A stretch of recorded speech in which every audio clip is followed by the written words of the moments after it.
Assalamualaikum warahmatullahi wabarakatuh. Waalaikumsalam warahmatullahi wabarakatuh. Bismillahirrahmanirrahim. Alhamdulillahi rabbil alamin. Wassalatu wassalamu ala ashrafil anbiya'i wal mursalin, imamil muttaqin, sayyidil ghurril muhajjalin, wa ala alihi wa ashabihil mujahidin at-tahirin, amma ba'du. Orang miskin hakikatnya adalah orang yang selalu merasa kurang.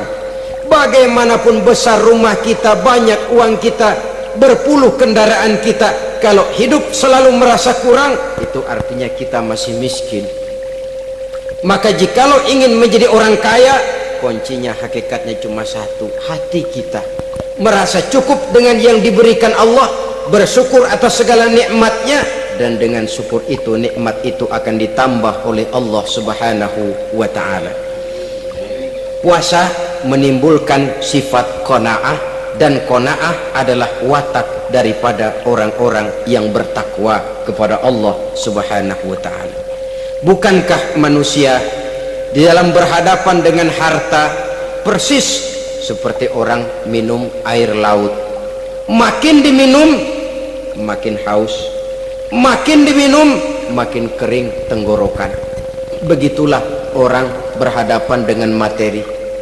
Tadinya dia akan senang kalau dia merasa punya tanah ratusan hektar. Sudah ratusan hektar tidak cukup, ngelamun lagi, alangkah nikmatnya kalau bisa beli gunung.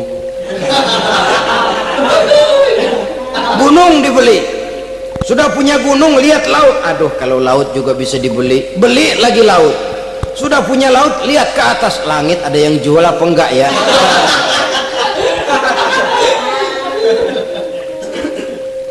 Seperti orang berhadapan dengan air laut yang makin diminum makin membuat kita haus dan makin kering tenggorokan ini.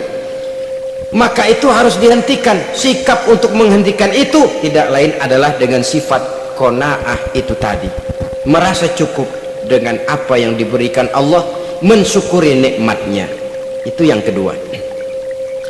Yang ketiga, pada kalimat takwa ada huruf wawu. Wawu adalah simbol dari sifat wara dengan ain. Wara, orang yang terpelihara dirinya baik dari yang syubhat, lebih-lebih dari yang haram. Syubhat saudara tahu, barang yang remeng-remeng, tapi sungguh pun remeng-remeng, kira-kira prosentasenya 70-30, 70% haram, 30% kemungkinan halalnya. Maka yang syubhat lebih baik dijauhi daripada diambil. Orang yang punya kepribadian wara, dirinya terpelihara, jangankan dari yang haram, dari yang syubhat saja dia sanggup menjaga dan memelihara dirinya. Oleh karena itu saya heran kalau orang di bulan Ramadan dia sanggup menjaga diri di waktu siang dari jenis makanan yang halal, dari jenis minuman yang haram. Ada tahu nganggur di meja siang, enggak dia makan. Ada air teh nganggur di meja siang, enggak dia makan, padahal itu jenis makanan dan minuman yang halal. Tapi ketika datang maghrib, dia berbuka dengan makanan-makanan yang dibeli dari uang yang dihasilkan dengan cara yang haram. Bukankah itu sesuatu yang terbalik? Bukankah dengan demikian sudah tidak lagi menimbulkan sikap yang bisa memelihara dan menjaga kepribadian diri? Orang yang membiasakan diri terpelihara dari yang syubhat apalagi yang haram, maka baik yang dipakainya, yang diminumnya, yang dimakannya terdirilah dari barang-barang yang baik yang dihalalkan oleh agama. Wara. Kemudian yang keempat, pada huruf kalimat takwa ada huruf yakin. Huruf ya simbol dari sifat yakin. Orang yang puasa dibentuk kepribadiannya mempunyai satu keyakinan yang tangguh, dan keyakinan adalah ciri daripada orang yang takwa. Kita lihat yang dipanggil melaksanakan ibadah puasa ini kan iman. Karena memang sulit untuk melaksanakan puasa kalau tidak iman yang jadi dasar. Setidaknya seperti sudah pernah saya sampaikan, ibadah puasa ini memang sulit terkena penyakit show. Kalau kita sholat barangkali terangsang karena kelihatan orang lain. Kalau kita pergi haji mungkin jadi sugesti karena orang banyak tahu. Kalau kita bayar zakat mungkin kita jadi terangsang karena banyak orang lihat. Tapi kalau sudah puasa, puasa itu kan yang tahu cuma kita dan Allah saja. Ya, kita sholat, orang lain lihat, kita jadi rada semangat. Kita pergi haji, orang lain banyak ngantar, kita semangat. Kita bayar zakat, orang lain banyak saksikan, kita bersemangat. Tapi kita puasa, siapa yang mau nyaksiin kita puasa? Siapa yang mau memuji kita puasa? Siapa yang mau menyanjung kita puasa? Itu cuma urusan kita dan Allah saja. Oleh karenanya, dasar daripada pelaksanaan ibadah yang satu ini tidak lain keyakinan. Karena keyakinan yang jadi dasar, biar lapar melilit perut, biar haus mencekik tenggorokan, segalanya jadi terasa indah dan nikmat. Untuk satu keyakinan, penderitaan akan merupakan kenikmatan. Tidak ada kerja yang lebih indah selain kerja yang didasarkan kepada satu keyakinan bahwa yang kita kerjakan itu adalah sesuatu yang benar. Dalam hal ini sesuatu yang diperintahkan oleh Allah Subhanahu wa ta'ala kepada kita. Saudara-saudara kaum muslimin rahimakumullah, demikianlah titik evaluasi kita. Jangan berpuasa hanya dengan prinsip asal sekadar menggugurkan kewajiban saja, yang akan berakibat Ramadan tahun ini berakhir begitu, Ramadan tahun depan berakhir begitu, dan dari tahun ke tahun kita hanya terjebak menjalani rutinitas ritualnya saja. Bahkan kadang-kadang yang nyata betul, Nabi menganjurkan tingkatkan ibadah pada 10 hari yang akhir di bulan Ramadan, tanggal 20 sampai akhir Ramadan. Yang kita praktekkan malah kegiatan ibadah kita justru menurun pada 20 Ramadan yang akhir.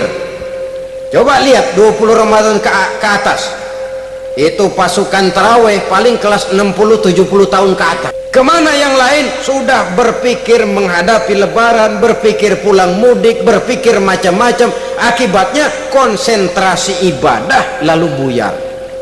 Dianjurkan Rasul tingkatkan ibadah pada 10 hari yang terakhir. Kita malah makin ke akhir makin lancip.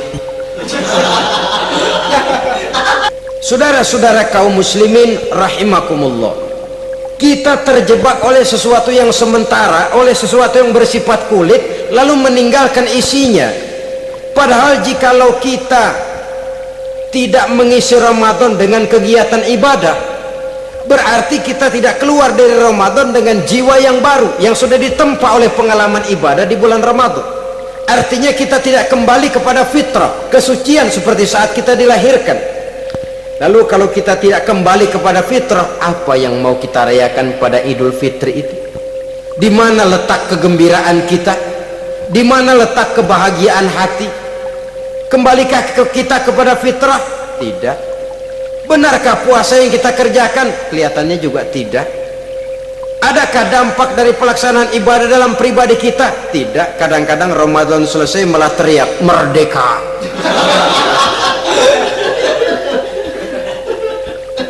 Kalau tadinya Ramadan dia merasa terhalang, mau keluar siang, mau makan siang, bulan puasa, mau minum siang, bulan puasa, mau gandengan, bulan puasa. Ramadan selesai, kibarin bendera, teriak merdeka, lalu kembali merajalela. Saudara-saudara, dampaknya tidak akan kelihatan. Padahal puasa yang baik, la'allakum tattaqun, membentuk manusia yang bertakwa kepada Allah Azza wa Jalla. Nah, sekarang apa kemudahan dan keistimewaan yang akan diberikan Allah kepada mereka yang sampai kepada tingkat takwa ini? Al-Quran menjelaskan, pertama, wa may yattaqillaha yaj'al lahu makhraja. Barang siapa yang bertakwa kepada Allah Subhanahu wa ta'ala, maka dia akan diberikan makhraja. Makhraja itu jalan keluar dari segala macam kesulitan. Jalan keluarnya ada saja. Menurut ukuran kemampuan dia tidak mungkin, mustahil, tidak bisa, mana mungkin. Tapi pada waktunya ada saja jalan keluarnya. Termasuk jenis yang yaj'al lahu makhraja. Orang yang bertakwa kepada Allah selalu diberikan jalan keluar dari segala kesulitan yang dihadapinya. Siapa sih orangnya yang tidak pernah sulit dalam hidup ini? Siapa orang yang tidak pernah mengalami kesulitan? Tapi kadang orang menilai itu kelihatannya hidupnya enak aja ya, kayaknya nggak pernah mengalami kesulitan. Sebenarnya bukan tidak pernah mengalami kesulitan, Allah selalu memberikan jalan keluar dari segala kesulitan yang dihadapinya. Lah kalau Allah yang memberikan jalan keluar, tentu sangat mudah sekali. Orang yang bertakwa diberikan jalan keluar dari segala macam kesulitan. Satu. Yang kedua, wa yarzuqhu min haitsu la yahtasib. Dia akan diberikan rezeki oleh Allah dengan jalan yang tidak disangka-sangka. Rezekinya datang dengan cara yang tidak disangka-sangka. Gajinya mungkin kecil tapi penghasilannya gede, kan itu yang penting.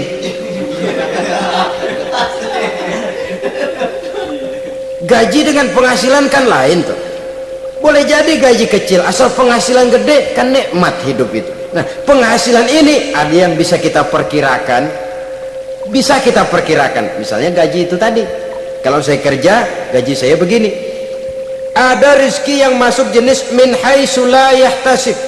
Tidak kita sangka-sangka, tidak kita duga-duga, tahu-tahu ada saja rezeki. Datang orang bawa persoalan yang mendatangkan hasil. Sebab rezeki, jodoh, maut memang seperti bayangan. Kita uber-uber dia lari, kita diem dia diem, kan ngebesin itu. Bayang-bayang itu begitu, kita kejar dia lari. Rezeki juga begitu, kita diem dia diem. Setengah mati yang namanya rezeki kita cari, kita uber, ngobek sampai ratusan bohong kita kerjain.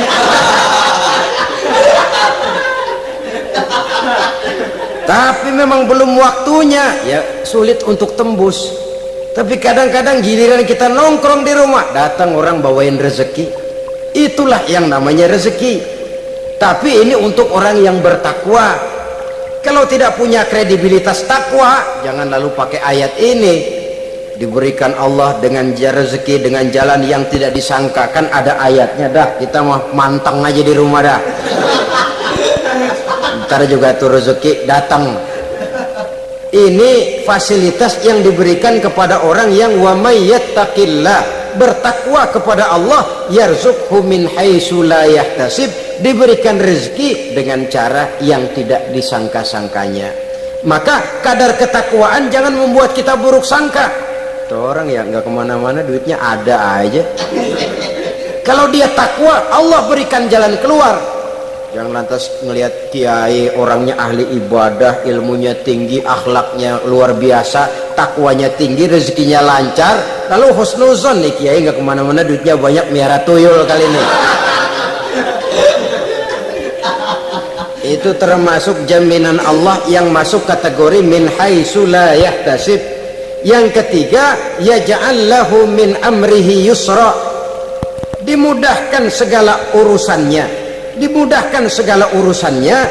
Kemudian yang keempat, yukaffir anhu sayyiatihi wa yu'azzim lahu ajra, diampuni segala kesalahannya dan dibesarkan pahala kebaikan yang dikerjakannya. Terima kasih atas segala perhatian, mohon maaf atas segala kekurangan. Usikum wa nafsi bitaqwallah. Wassalamualaikum warahmatullahi wabarakatuh. Waalaikumsalam warahmatullahi wabarakatuh.